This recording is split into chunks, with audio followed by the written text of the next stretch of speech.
J'analyse la voix d'un chanteur de A à Z avec ma méthode ISPO. Tu peux même me voler mon système. Alors dans une vidéo précédente, on a vu pourquoi la plupart des coachs stagnent. Aujourd'hui, on va passer au comment et je vais te donner l'intégralité de mon système de diagnostic en 4 étapes, la méthode ISPO, celle que j'enseigne dans ma formation, la Vocal Coach Factory, qui est détaillée dans mon livre. Alors à la fin de cette vidéo, eh bien, tu auras un plan d'action clair pour analyser n'importe quelle voix.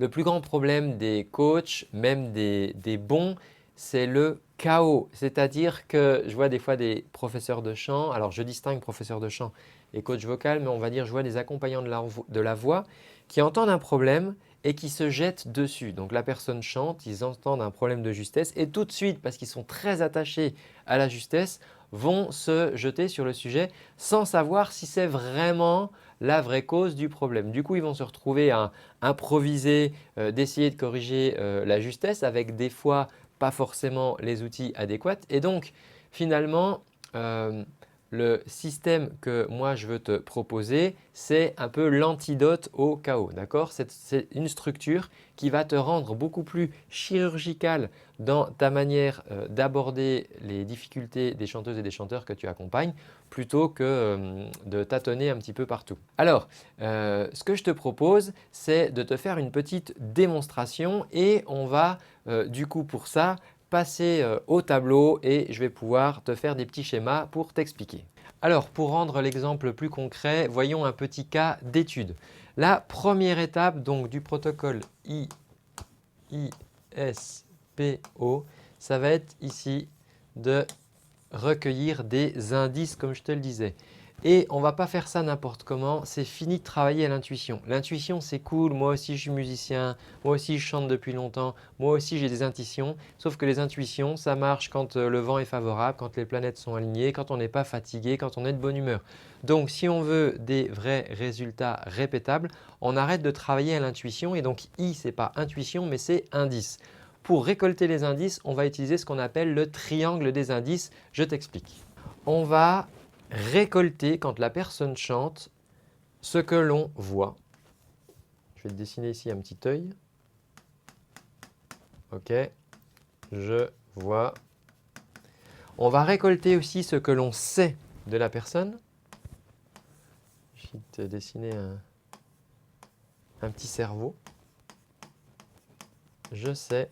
Et je vais récolter aussi ce que j'entends. Je vais te dessiner ici une oreille. Ok.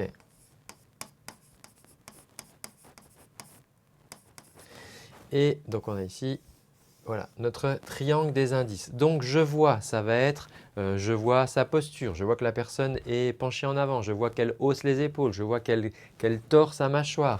Ce que je sais, c'est qu'elle a peur de chanter le refrain parce qu'elle a peur des aigus. Ce que je sais, c'est qu'elle est débutante. Ce que je sais, c'est qu'elle a déjà pris 10 ans de cours lyriques. Ce que je sais, c'est qu'elle a la voix qui se fatigue quand elle parle dans son travail. J'entends, ça va être eh bien, tout simplement le son que j'entends, la qualité du son, ce que ça me dit sur l'accollement des cordes vocales, s'il y a de l'air dans la voix, s'il y a du grésillement, s'il y a la voix qui tremble et je vais donc pouvoir classer tout ça. Donc, si je prends mon petit cas d'école, ce que je vois, donc je vais d'effacer ça, toc, donc ce que je vois, c'est par exemple les sourcils qui montent. Je vois que ma chanteuse, quand elle chante, elle a les sourcils qui montent comme si elle voulait accompagner les aigus. Les sourcils montent. Ok. Et donc, je vais lister tout ça. Ce que j'entends, j'entends un son serré. J'entends une voix qui serre dans les aigus. Serrage. Donc, c'est un son un peu étriqué. Serrage. Et ce que je sais, c'est parce qu'à un moment, la personne me l'a dit dans notre échange, c'est qu'elle a peur en fait de se casser la voix dans les aigus. Et donc en fait, elle a peur d'aborder les notes aiguës parce qu'elle a cette crainte de se casser la voix. peur des aigus. Et donc le fait de travailler comme ça va nous apporter beaucoup de méthodes dans les exercices qu'on fait dans la Vocal Coach Factory. Sur un simple passage d'une chanteuse, d'un chanteur de 3 minutes, on arrive à récolter quasiment une vingtaine d'indices. Et donc ça va te faire énormément de matière pour aller plus loin. Et on va donc passer à la deuxième étape du protocole ISPO. Donc deuxième étape du protocole ISPO, on se trouve donc ici dans les sphères. Dans la méthode que j'enseigne, on découpe la voix en fait en 4 sphères, 4 piliers, 4 champs d'action dans lesquels le coach va pouvoir intervenir. Ces piliers sont les suivants. Premier pilier, la sphère de l'air. Donc ça concerne tout ce qui est la respiration, la gestion du flux d'air. Il faut bien comprendre que l'air, on l'inspire et on l'expire. Il y a donc 2 phases qui sont bien distinctes et peut-être que les besoins sur le travail de la respiration du chanteur peuvent se trouver plus sur l'inspiration ou plus sur l'expiration. Ça, c'est voilà, ton œil de professionnel qui va pouvoir le déterminer. La deuxième sphère, c'est ce qui nous aide à produire le son. On dit des fois les gens « Ah oui, j'ai le son dans la gorge, j'ai le son dans la tête ». Tout ça, ce sont des sensations parce que le son, il est produit où? Il est produit au niveau des cordes vocales. Alors, la troisième sphère, ça va être les résonateurs. Et donc ça, c'est la capacité du conduit vocal à embellir le son, à donner un timbre, des qualités de timbre, la couleur vocale. C'est ce qui va magnifier finalement la vibration brute qui est créée par les cordes vocales. La quatrième sphère, et je vais me mettre ici, ce sera plus lisible. La quatrième sphère, c'est une sphère qui est abordée dans aucune des méthodes que j'ai pu approcher. Cette quatrième sphère, c'est la psyché. Et pourtant, combien importante. Oui, nos élèves ne sont pas des patients, nous ne sommes pas des thérapeutes, donc ça marche très bien comme ça.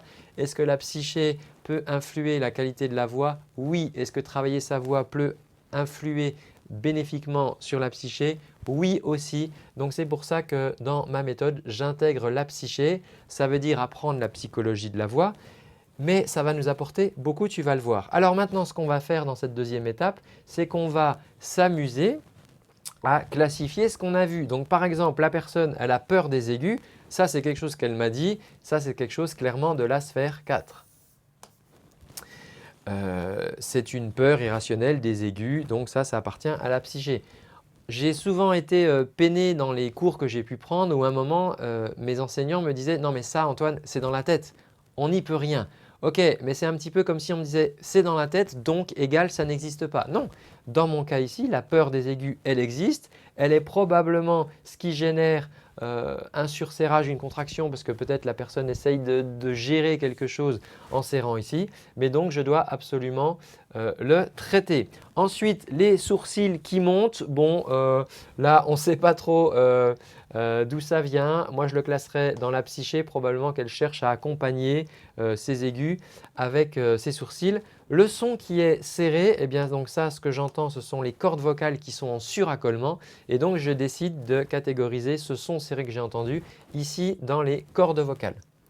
On va pouvoir passer maintenant à la troisième étape du protocole.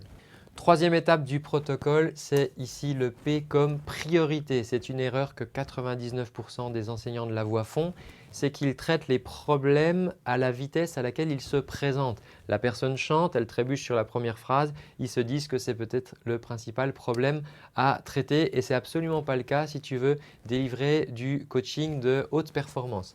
Ce qu'on va faire, c'est que pour gérer les priorités, dans une première approche, on va beaucoup plus loin dans ce que j'enseigne dans l'école, mais là pour une première approche rapide, tu vas classifier les choses de deux manières. Est-ce qu'il s'agit de santé vocale ou est-ce qu'il s'agit d'esthétique? Et la règle, ça va être de toujours traiter en premier ce qui est de l'ordre de la santé vocale. Donc, si je prends ici mes sujets, les sourcils qui montent, en effet, c'est une association de gestes liée à la difficulté d'accéder aux aigus, mais il n'y a pas de risque santé vocale dans les sourcils. La peur des aigus, ça provoque peut-être une réaction, un comportement inhabituel du chanteur quand il arrive dans les aigus, mais il n'y a pas péril dans la demeure. Par contre, ce serrage que j'entends, donc là on est sur ce que j'entends dans la voix, alors ça veut dire que j'ai un suraccollement au niveau des cordes vocales, peut-être qu'il va y avoir des chocs et ça potentiellement à terme ça pourrait endommager les cordes vocales et la qualité vocale du chanteur. C'est pour ça que je vais décider de travailler sur le serrage des aigus en premier. Je vais donc prioriser cette action. On va pouvoir maintenant passer à la quatrième étape. Quatrième étape, c'est celle des objectifs. On est ici sur le haut de ISPO. J'ai donc déterminé que parmi ce que j'avais vu, entendu et que je savais sur la personne, j'ai un problème de serrage d'aigus. J'ai classé cette sphère au niveau des cordes vocales et j'ai priorisé cette action. Pourquoi? Parce qu'il y a potentiellement péril dans la santé vocale de la chanteuse, du chanteur que j'accompagne. Je veux donc travailler là-dessus. Mais ça ne va pas être suffisant. C'est-à-dire que le coach performant va décider de faire de cette difficulté un objectif. Et il ne va pas se dire « Ok, mon élève serre, je ne veux plus qu'il serre. » D'accord? Parce que « je ne veux plus qu'il serre », c'est une phrase négative. Je ne sais pas le dessiner. Si je te dis « ne me dessine pas un éléphant », je ne sais pas ce que je dois dessiner sur la feuille. Donc cet objectif, il doit être tangible, il doit être mesurable et il doit être atteignable dès la fin de la première séance. Ça veut dire que peut-être qu'il faut être précautionneux sur cet objectif. Peut-être que tu vas te dire « Ok, je veux chanter tel passage du morceau avec une liberté vocale et avec une voix peut-être soufflée, ce qui serait du coup carrément l'opposé du serrage dans les aigus, là où jusqu'à présent la personne n'a pas trouvé d'autre solution que de serrer au niveau de ses cordes vocales. Donc ça pourrait être un objectif et c'est là-dessus qu'on va s'attarder pour la séance pour donner une première victoire à la fin de la séance de coaching. Alors tu as compris, la phase finale, l'objectif, ce n'est pas juste dans notre exemple d'améliorer le son, d'accord? C'est d'être capable de chanter cette phrase sans serrer 3 fois de suite.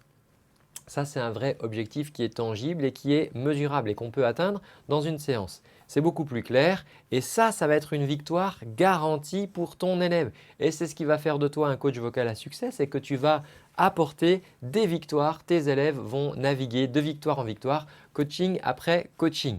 Alors, au-delà de la méthode, je voudrais te donner un petit bonus à la fin de cette vidéo, c'est que qui dit victoire dit aussi une tarification qui est à la hauteur de ces victoires.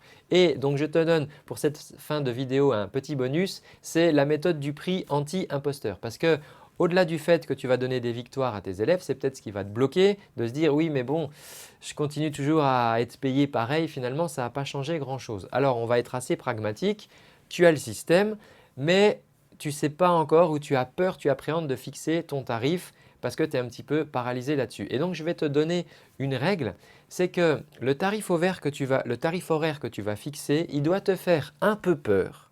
C'est-à-dire que tu te dis « oh, ça me paraît… c'est un petit peu difficile de demander ce genre de tarif » et en même temps, ça doit être un petit peu excitant de se dire « waouh, chouette, ça serait vraiment génial, je serais vraiment récompensé à la juste valeur de ce que je propose si j'étais payé à ce tarif-là ». Donc si par exemple aujourd'hui tu facturais 40 €, c'est confortable, c'est ta norme, eh bien passe à 60 €.